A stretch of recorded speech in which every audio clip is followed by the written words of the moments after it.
उसकी स्थापना किया और मूर्तियों की पूजा वहाँ स्थापित करने की श्री विग्रह की बात आई तो शंकराचार्य ने कहा कि विद्वान स्वामी जी के पास अलोपी बाग बैकुंठ था जो इसी प्रतापगढ़ के जटवाड़ा के थे।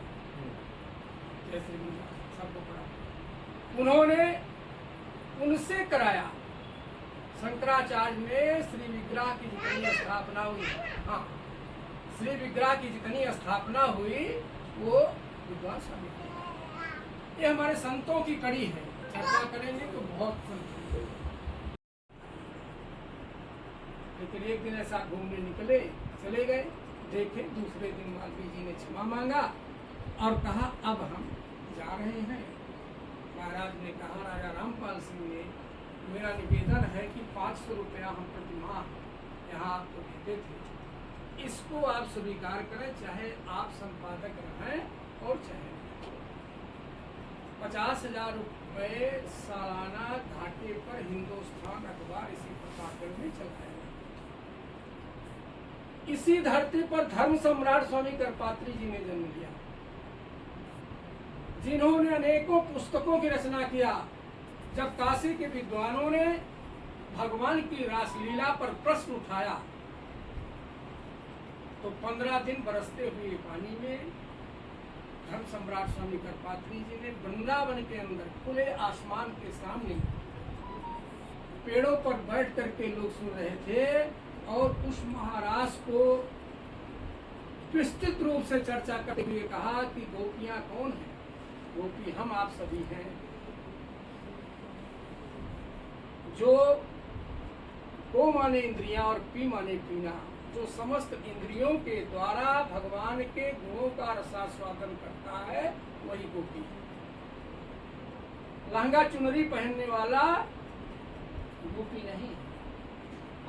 और इसी धरती पर एक ऐसा विद्वान पैदा हुआ जिसने धर्म सम्राट स्वामी करपात्री जी के भी विचारों का खंडन किया। लोग नहीं जानते, जैसे आप बंबई में हैं, ऐसे ही धर्म सम्राट ने एक पुस्तक लिखा अहमर्थ, अद्वैतवाद की। तो उस पुस्तक का खंडन किया विश्वक्सेन दंडी स्वामी जी बक्सर, जिनके शिष्य हैं जियर स्वामी, जहाँ जो भी यज्ञ कराए थे, जो प्रयाग में यज्ञ कराते हैं। अहमर्थ विवेक लिखा। उस पुस्तक का खंडन फिर अहमर्थ विवेक समीक्षा नाम से रघुनाथ प्रसाद शास्त्री अयोध्या ने किया।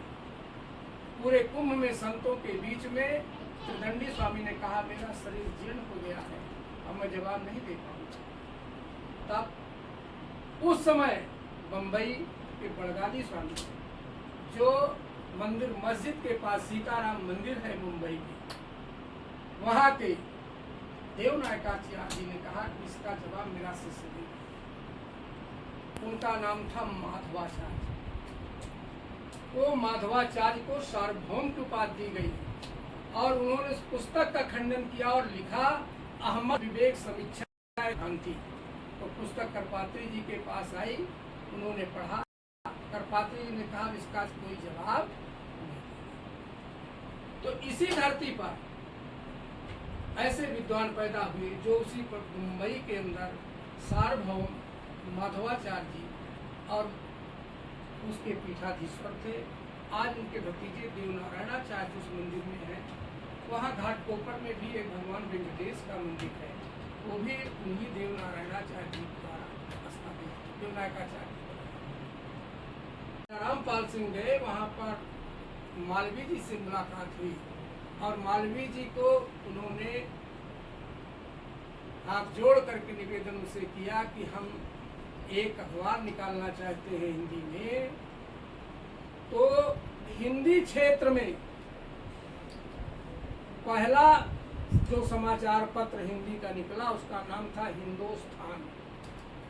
और ये संयोग है क्योंकि पहला अखबार जो है उदंत मार्तंड है, जो कलकत्ता से प्रकाशित है। ये 200 वर्ष 30 मई को पूरे होने जा रहे हैं हिंदी पत्रकारिता। तो काला काकर में वो अखबार निकला। उन्होंने महाराज से कथा आती है, उसमें कथा आती है कि महाराज उनास के पुत्र नहीं थे। उन्होंने एक यज्ञ किया पुत्र प्राप्ति हेतु।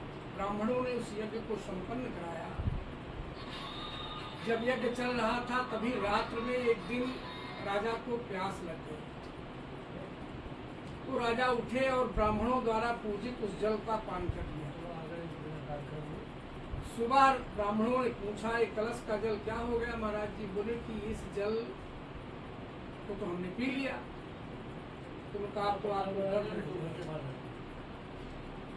जो श्री राम जी के पूर्वज हैं महाराज युनाश,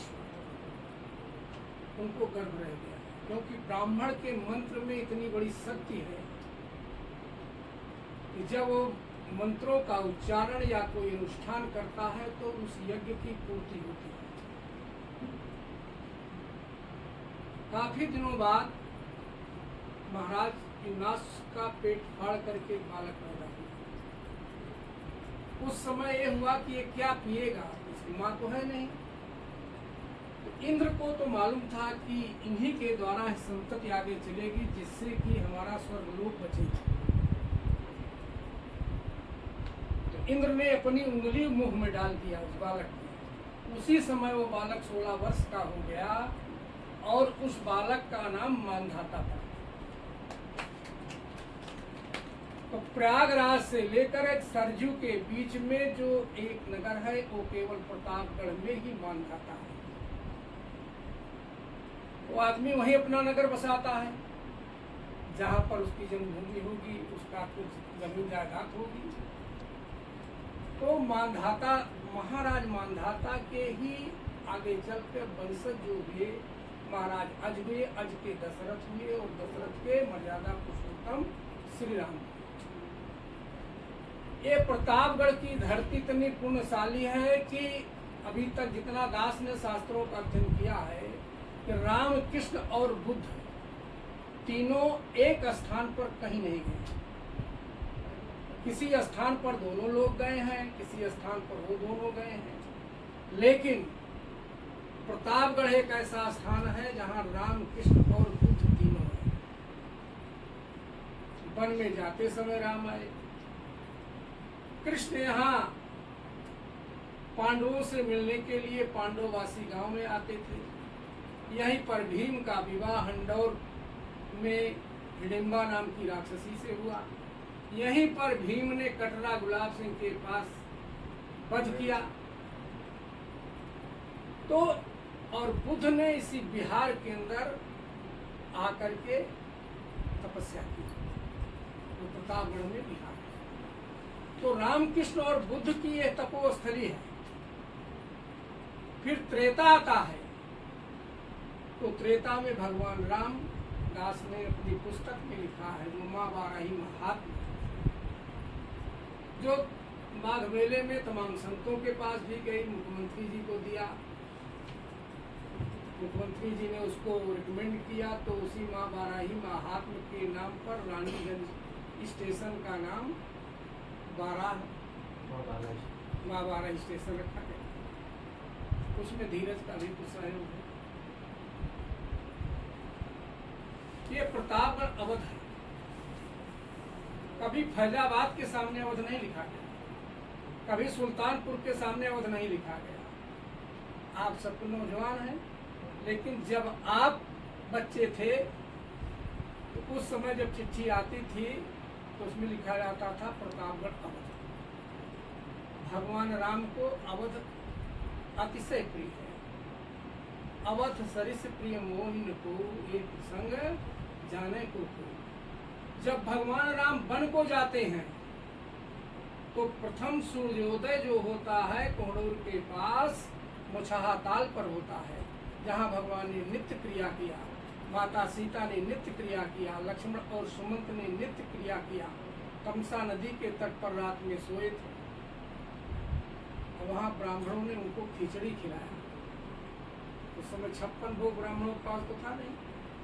तब से खिचड़ी की प्रथा चल गई और आज भारत के समस्त मंदिरों में नहीं तो दुनिया के केवल गोपाल लड्डू गोपाल जी के मंदिर को छोड़ करके प्रातः काल भगवान का पोंगल का, खिचड़ी का ही भोग लगता है। और 14 वर्ष माता सीता भटकती रही, जंगलों में कांटे कंकड़ चुभते रहे। लेकिन प्रतापगढ़ एक ऐसा स्थान है, 14 वर्ष में केवल एक दिवस कि माता के पैरों में कांटे कंकड़ नहीं चुभे। क्यों नहीं चुभे? इसलिए कि तमसा से चलने के बाद माता जी सिंगबेरपुर तक जब गई तो रथ पर बैठ कर के गई, कहीं उतरी ही नहीं। भगवान ने कौशल देश को प्रणाम किया। वाल्मीकि रामायण के अनुसार 12 योजन लंबी अयोध्या, 3 योजन चौड़ी है। इसीलिए हमने इसको प्रमाणित किया कि सई नदी सणवा दुबान देवली से लेकर और माँ बाराही धाम तक अयोध्या थी। राघवाचार्य जी से मेरी इस पर बहस हुई। स्वामी राघवाचार्य ने कहा कि अयोध्या तो सरजू के समानांतर थी। हमने कहा सरकार कहाँ लिखा हुआ, लेकिन वाल्मीकि लिख रहे हैं कि भगवान जब सायंकाल होता है तो रथ से उतर करके कौशल देश को प्रणाम करते हैं। उसके बाद सिंगबेरपुर पहुंचते हैं और वहां जब बाघराय के आगे आप 140-42 किलोमीटर अयोध्या से चलेंगे तो जैसा कि कल आलोक जी ने कहा कि हमारे दिल्लीपुर के पास के उपाध्याय जी जो अस्मद सर्वगुरुभ्यो नमः श्रीमते रामानुजाय नमः लक्ष्मीनाथ समारंभां नाथयामुन मध्यमाम् अस्मदाचार्य पर्यन्तां वन्दे गुरु परंपरां। श्री कृष्णाय वासुदेवाय हरे परमात्मने प्रतक्लेशनाशाय गोविन्दाय नमः। अनंत रूपस्य द्वितीयो लक्ष्मणस्तथा तृतीयो बलरामस्य कलौ रामानुजो मुनिः। श्रीमते रामानुजाय नमः। आज के चर्चा कर लेते हैं। इस श्लोक का महत्व लोग कुछ और देते हैं, सच्चिदानंद रूप आएगा और सच्चिदानंद है कहाँ पे, ये कभी आज तक किसी ने जानने की कोशिश नहीं किया है। बोलते तो सभी को सच्चिदानंद रूप आए, लेकिन सच्चिदानंद है कहाँ, सच्चिदानंद है कौन, ये कभी कोई नहीं जानता। जो सच्चिदानंद है कहीं मथुरा में नहीं है, कहीं काशी में नहीं है, कहीं बनारस में नहीं है। जो सच्चिदानंद है हमारे घर में बैठे हुए हमारे माता पिता हैं, उससे बड़ा सच्चिदानंद कोई दुनिया में नहीं है। माता पिता से बड़ा कोई सच्चिदानंद नहीं होता है। ऐसा भी कहा गया है कि गंगा से बड़ा कोई तीर्थ नहीं है, गीता से बड़ा कोई ज्ञान नहीं है, सत्य से बड़ा कोई धर्म नहीं है, ब्रह्मचर्य से बड़ी कोई तपस्या नहीं है संसार में। और यदि आज भी ये लागू हो जाए, जैसे कि लोग कहते हैं दैहिक दैविक भौतिक तापा राम राज्य काहू न व्यापा, तो क्या ये विशेषता राम जी चल करके पंडित मुनीश्वर दत्त उपाध्याय के नाम से मशहूर। जब भारतीय संविधान लिखा गया तो उस भारतीय संविधान पर 240 लोगों में से एक अकेला व्यक्तित्व था जिसने अपना हस्ताक्षर हिंदी में किया और उस पर लिखा मुनीश्वर दत्त उपाध्याय।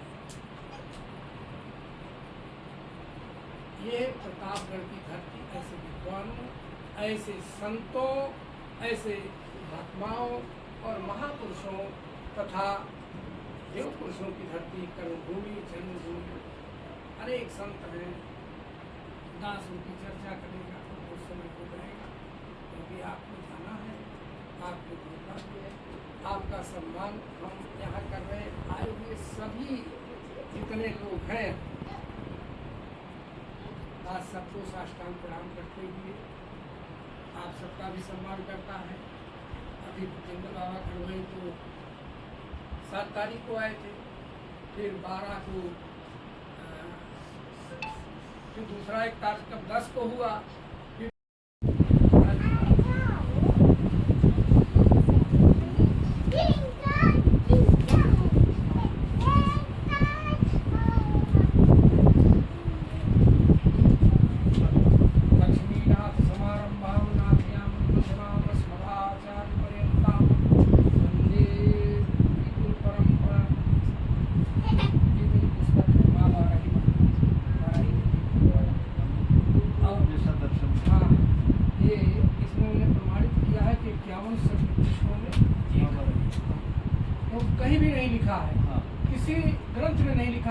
बाराही कहाँ पर है?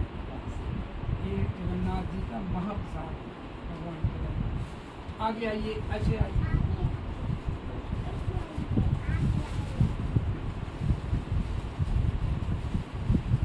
आलोक जी कहाँ गए? अरे ऐसे ना, आप बनाओ संदीप को फोटो लो। श्रीमते रामानुजाय नमः। रामानुजाय